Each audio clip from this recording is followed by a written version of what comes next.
Hey you guys, welcome back to my channel. My name is Precious Kolleena. So have you applied for the social work program and you got a conditional acceptance letter and you don't know what that means? Then this is the video for you. And if you have dealt with this before and you don't know what's going on, put in the comment section down below. So quick rundown. When I applied for the social work program back last year of 2020, I actually got an acceptance letter, but under a conditional, it's like a conditional acceptance.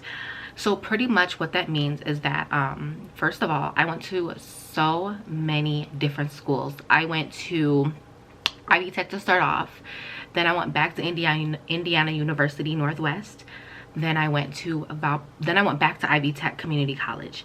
Then I went to Valpo University, and then I came back to IUN. And if you're curious why I went to so many schools, I'm gonna put it in the cards section up above this video, which explains why I went to so many different schools.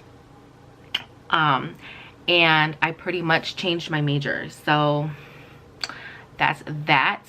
But anywho, so when I applied to the program, I had no idea what I was getting myself into. I had no idea. I've never even heard of a conditional acceptance letter. I just thought you either got approved or denied.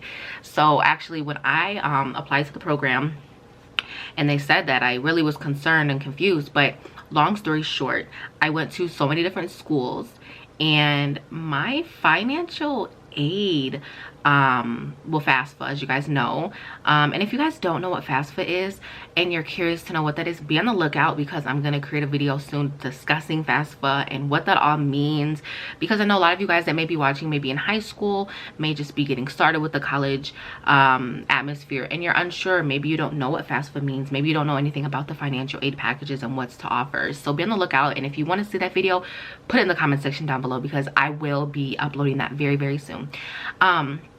But anywho, so what this means is that the school feels, based upon your GPA or based upon you traveling to so many different schools, that they want to make sure that you're really serious about this career choice that you made, such as changing a major or attending this college, or, you know, staying in this program. So they want to make sure you're serious. So they want to see when you're on this probationary period, if you will still achieve those good grades and still stay at the school. So a probationary period pretty much just means what it sounds.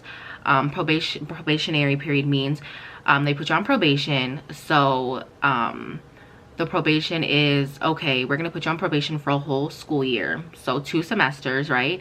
And for me, I started that spring semester of 2020 and then the fall semester of 2020.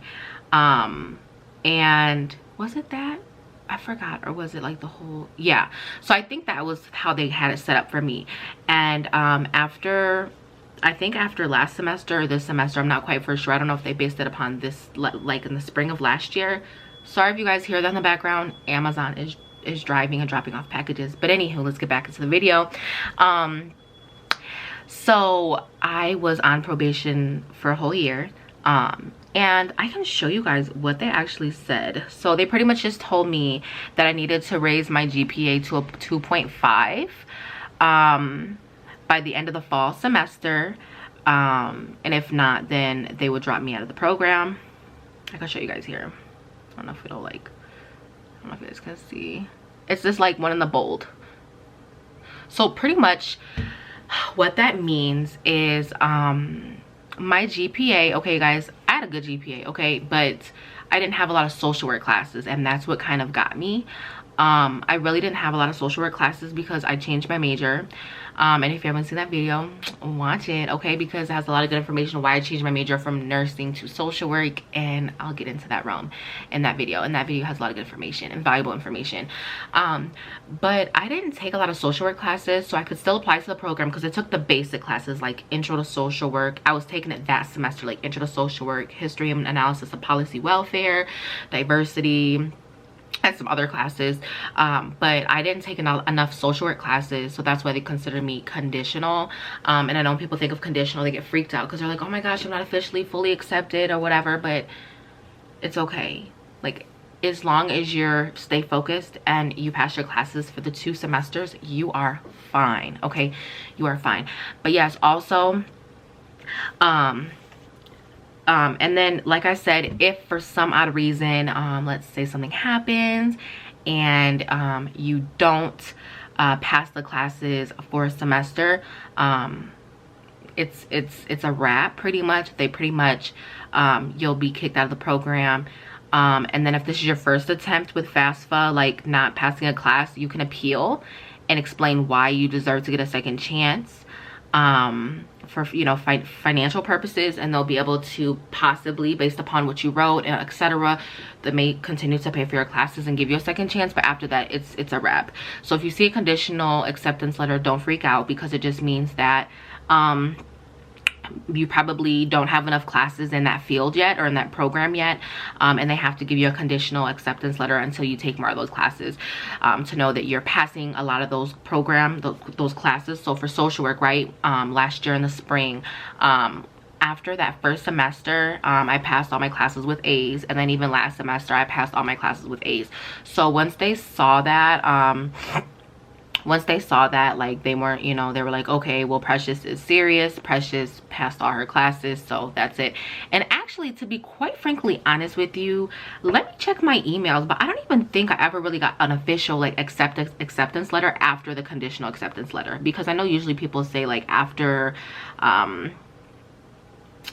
that, like, after you pass those classes, you get like another email or a letter saying like, oh, you're officially accepted. I don't know. I'm looking, you guys. I didn't get that. But I just wanted to make this video because I feel like, you know, I'm sure a lot of you guys get acceptance letters like that, even if you're not a social work major. It could be any major. And another thing, we're talking about majors. If any of you guys have gotten a conditional acceptance letter, put it in the comment section down below. What is your major? I'm just curious.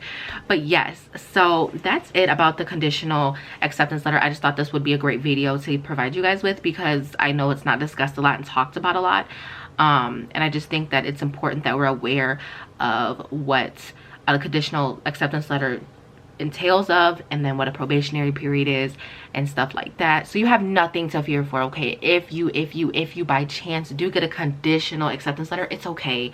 You're still gonna be fine. Just make sure to stay focused so you can pass your classes and you can stay in the program. Okay, usually your program or your school will give you the official acceptance letter, like the full acceptance letter, after you pass your classes, but I never got that. But I know I'm good because I meet with my advisor every semester. So thank you guys for watching. Put in the comments section down below for anybody that's in school, and what year you are in school. It doesn't have to just be social work, it can be anything. And I hope you guys have a great blessed day, and I will see you guys next time. Bye.